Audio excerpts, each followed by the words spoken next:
4 men, decades of their lives, gone.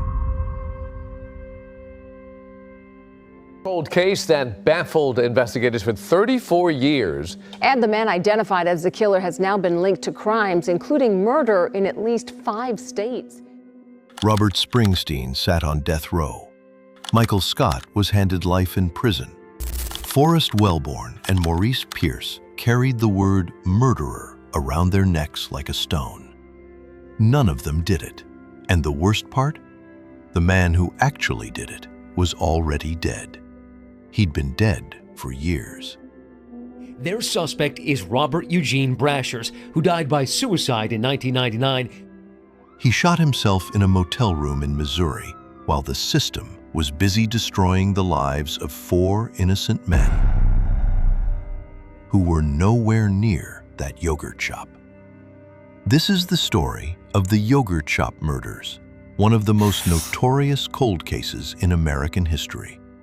4 teenage girls were slaughtered in Austin, Texas in 1991, a city consumed by grief and rage, a police department that had no answers, and a system so desperate to close the case that it grabbed the first people within reach, 4 teenage boys, and didn't let go for 35 years. In 1999, 2 men were arrested for their murders. Both confessed. Before we get into any of it, I want to plant one thing in your mind.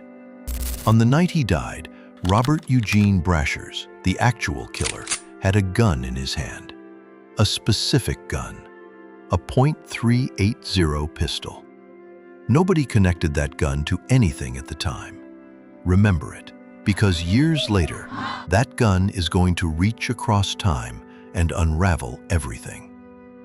Friday night, December 6th, 1991, Austin, Texas. It's 11 p.m. and the I Can't Believe It's yogurt shop on West Anderson Lane is getting ready to close. 2 of the girls working the closing shift are 17-year-olds Jennifer Harbison and Eliza Thomas. Jennifer's younger sister, Sarah, 15 years old, has stopped by to catch a ride home. And Sarah brought her best friend, 13-year-old Amy Ayers.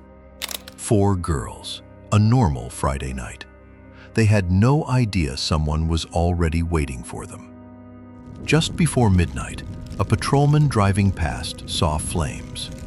By the time firefighters got inside, they found what the lead detective would later describe as wholesale carnage. All 4 girls had been bound and gagged with their own clothing. They had been shot in the head. At least 3 had been sexually assaulted.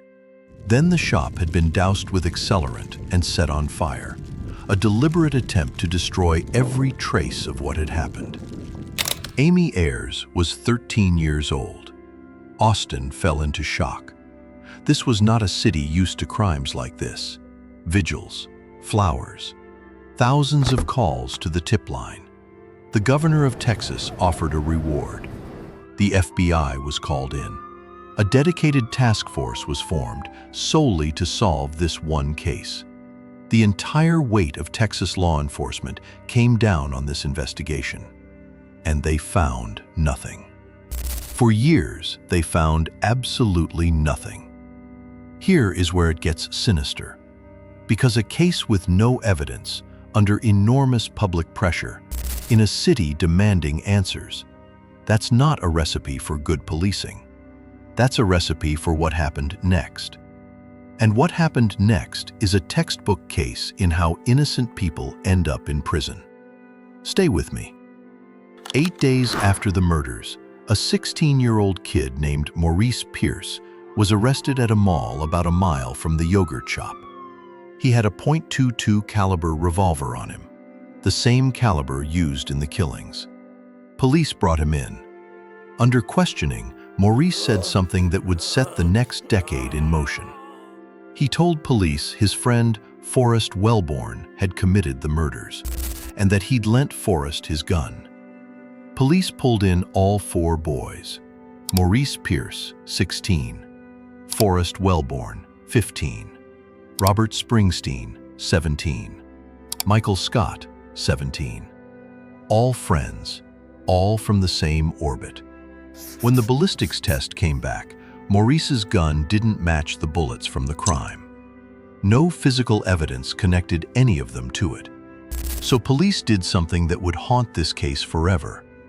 They let them go. They noted the names, filed the reports, and moved on. One of those early suspects was a teenager named Maurice Pierce. He was arrested 8 days after the murders at a mall near the yogurt shop. The boys went home. Their lives continued, for now. Forrest Wellborn dropped out of sight. Maurice Pierce struggled. Michael Scott moved on with his life. Robert Springsteen moved to Charleston, West Virginia. The case went cold.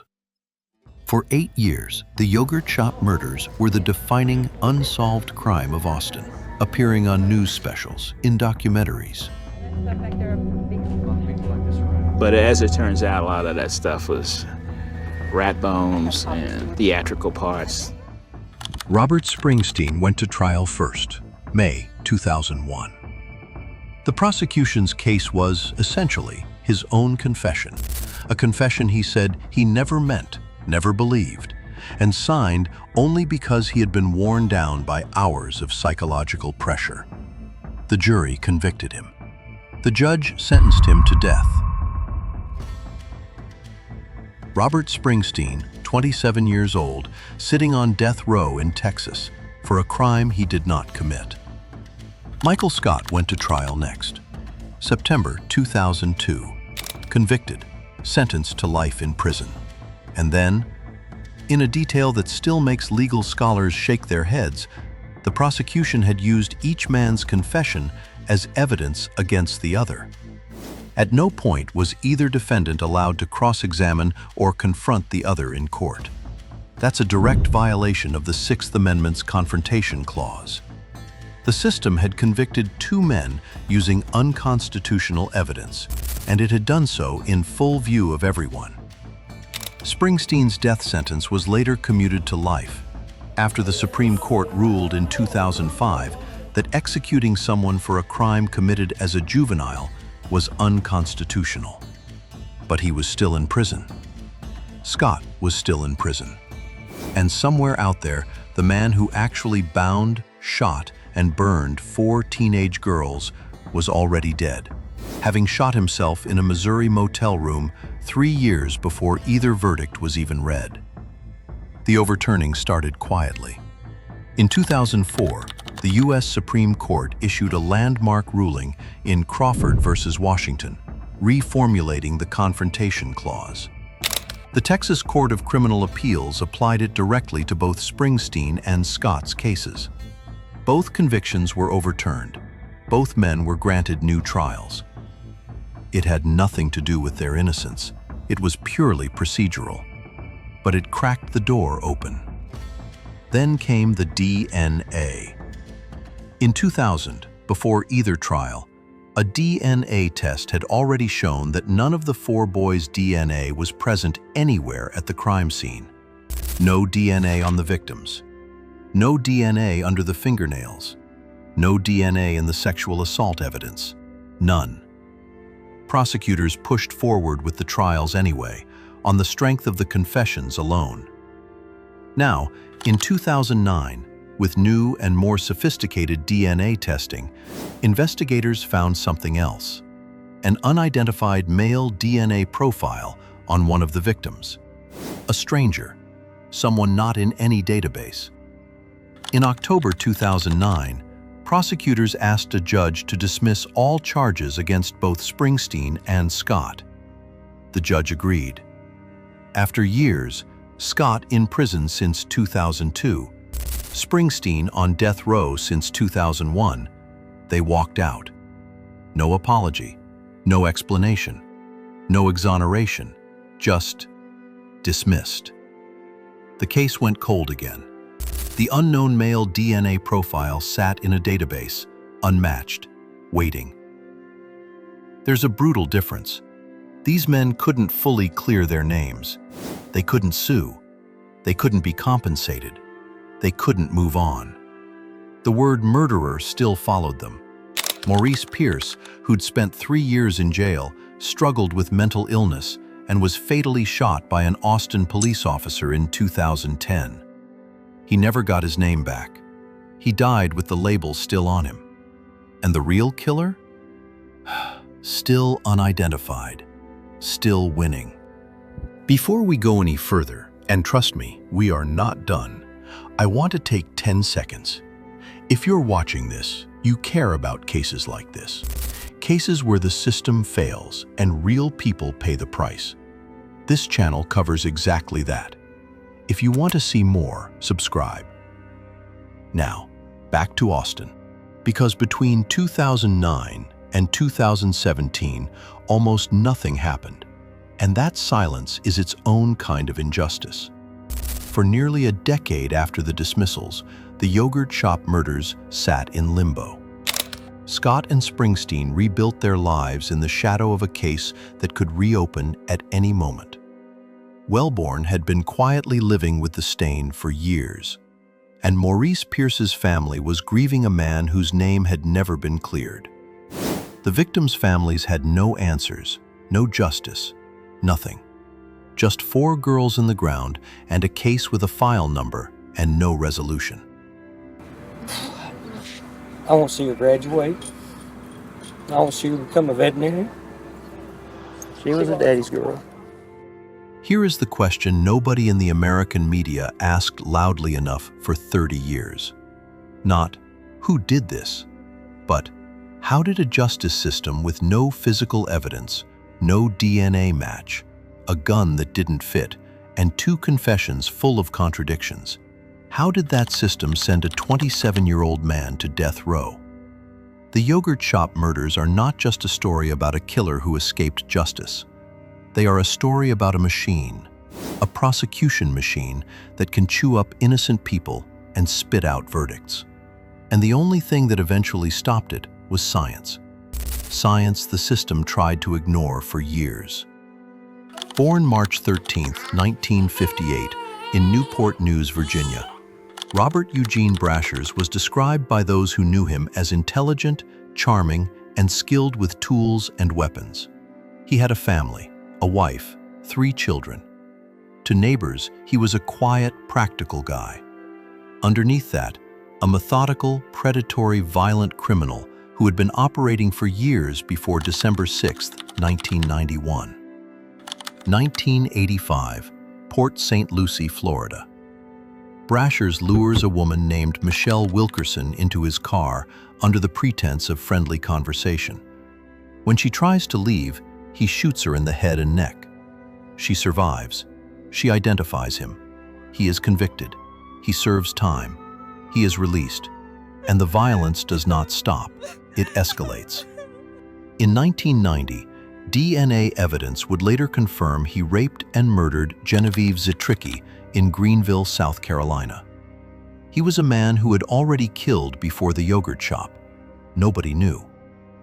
December 6, 1991, Austin, Texas. According to the eventual police reconstruction, Brashers entered the I can't believe it's yogurt shop near closing time, possibly using a back restroom that gave him access to the rear of the building. He waited. When the shop closed and the 4 girls were alone, he acted. He had 2 weapons, a .22 caliber revolver and a .380 AMT backup pistol. 3 girls were shot with the .22. Amy Ayers, 13 years old, was shot with the .380. Then he set the building on fire and walked out.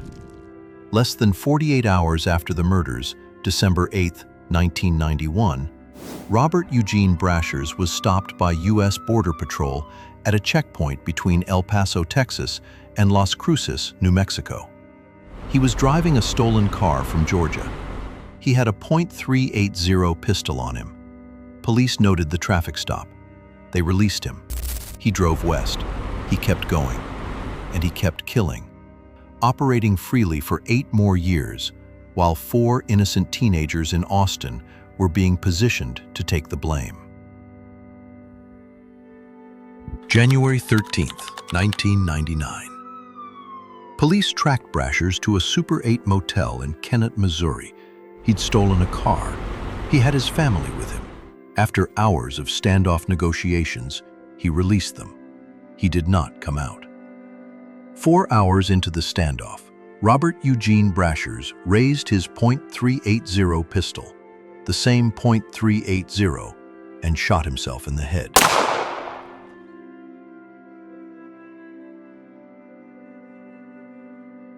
He died 6 days later on January 19, 1999. 2 years before Robert Springsteen was convicted. 3 years before Michael Scott. And here is the thing that will make you furious. When Brashers died, investigators found a .380 pistol. They noted it. They cataloged it. What nobody did, what nobody thought to do for years, was cross-reference that pistol against cold cases across the country. The technology and the databases didn't yet exist in the way they would later. The guns sat in an evidence locker. The information sat in separate filing systems in separate states. Nobody connected the dots. Until they did. We'll get there. 2017, an Austin detective working the cold case submits the unknown male DNA profile from the crime scene into a forensic genealogy database. The field of forensic genealogy has transformed criminal investigation. Instead of just looking for a direct DNA match, investigators can now trace family trees, finding relatives of the suspect and working backward to identify the source. The FBI receives a match inquiry. They don't immediately respond with the information investigators need. The case stalls again. In 2021, the Texas Attorney General forms a new cold case and missing persons unit, specifically created to combine forensic genealogy with cold case investigation. The yogurt shop case goes straight to the top of the list. Detective Daniel Jackson takes over as the lead investigator in 2022. And now the investigation has 3 tools it never had before. Advanced forensic genealogy, a national ballistics database called NIBIN.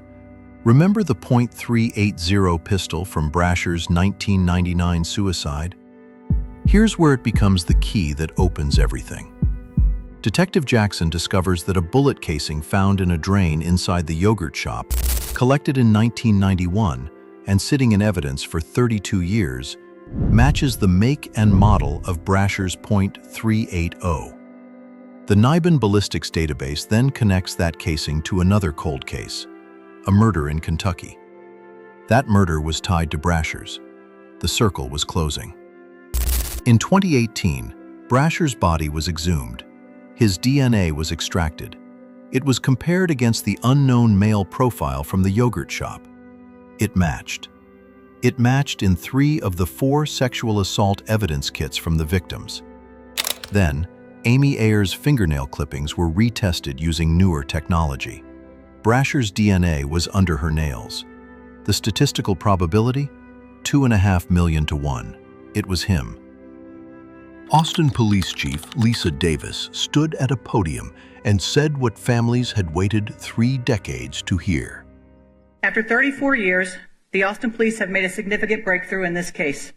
We now have evidence linking a specific individual to this case, Robert Eugene Brashers. This is one of the most devastating and haunting cases in this city's history. We have identified a suspect, Robert Eugene Brashers. He was already dead. He would never be charged. But his name was finally, officially, attached to what he had done. But the 4 innocent men, 3 of them still alive, still didn't have theirs back. And after everything these men had been through, not guilty wasn't going to cut it. February 19th, 2026, Travis County, Texas. State District Court Judge Dana Blasey takes the bench. The courtroom is packed. Michael Scott is there with his family. Forrest Wellborn is there with his mother. Robert Springsteen did not attend. Maurice Pierce's widow, Kim, is there with their daughter, Marissa. Maurice died in 2010. Travis County First Assistant District Attorney Trudy Strasburger stood up and said, Over 25 years ago, the state prosecuted 4 innocent men, teenage boys at the time of the crime, in what is known as the 1991 yogurt shop murders.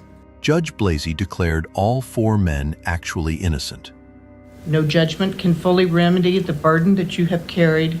State without qualification or hesitation that you are cleared and that your innocence is affirmed. Michael Scott was 17 years old when he was first interrogated. He is in his 50s now. The years that are gone forever. May 2026. The city of Austin agreed to a $35 million settlement to be divided among Robert Springsteen, Michael Scott, Forrest Wellborn, and the family of Maurice Pierce. City manager T.C. Broadnax called it the final chapter of a devastating story in Austin's history. Attorney Tony Diaz, who had represented Michael Scott since 1999, said the settlement came faster than he'd expected. At the beginning of this video, I asked you to remember one thing: the gun. Robert Eugene Brashers' .380 pistol. The gun he had on him when Border Patrol stopped him in El Paso, 48 hours after the murders. The gun he used to kill Amy Ayers.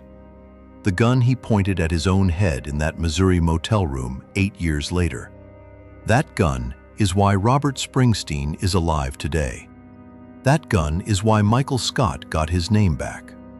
Because when forensic science finally caught up to the evidence, when a detective in 2022 finally cross-referenced a bullet casing in a drain with a ballistics database, that one piece of metal connected everything. A bullet in a drain, a gun in a motel, a killer who was already dead, and 4 men who had spent their lives screaming that they hadn't done it. They were right. Jennifer Harbison was 17. Sarah Harbison was 15. Eliza Thomas was 17. Amy Ayers was 13. They deserved justice 34 years ago. The 4 men who were blamed for their deaths deserved their freedom 34 years ago. The families of both groups, the victims and the wrongly accused, carried an unbearable weight for longer than most people can imagine. Maurice Pierce never got his name back. He never saw February 19, 2026. His daughter Marissa sat in that courtroom and heard a judge say the word for him: innocent. If you want to learn more, the HBO Max docuseries The Yogurt Shop Murders, released in August 2025, covers the case in depth. The CBS 48 Hours coverage, led by Erin Moriarty over 30 years, is some of the most sustained journalism in true crime history. And if you believe, as I do, that wrongful convictions deserve sustained public attention, subscribe to this channel. There's more coming. Cases like this one, stories that don't let you go. See you next time.